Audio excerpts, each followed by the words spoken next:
Ce qui manque, c'est une critique de l'État d'un point de vue féministe. On a vu souvent, en fait, et ça rejoint cette idée de dénoncer un tel plus un tel plus un tel. Le terme qui revient souvent, c'est celui d'impunité, d'appel à la justice. Comme si, finalement, l'État apparaît comme un peu le grand frère, à la fois protecteur, qui va ouvrir les refuges pour les victimes de violences, et puis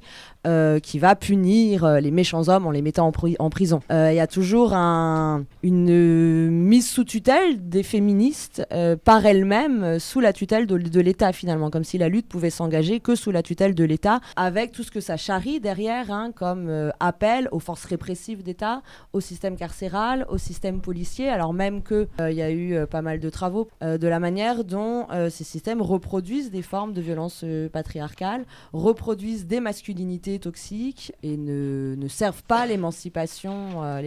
des femmes. Et c'est vrai que moi, c'est souvent un peu le reproche que j'ai sur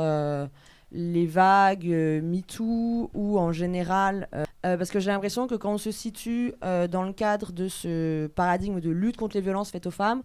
je vois très peu de propositions pour une autonomie des femmes, et j'ai l'impression que justement ce qui s'est joué dans les grandes vagues féministes et transféministes, pour le coup, d'Argentine, en Espagne, etc., il y avait davantage des revendications d'autonomie. Déjà, par exemple, en Argentine, elles ont toute une analyse avec des personnes comme Veronica Cago de la dette, comme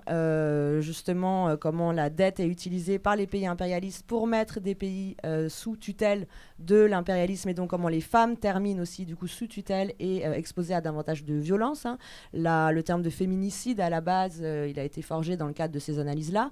et la manière dont ensuite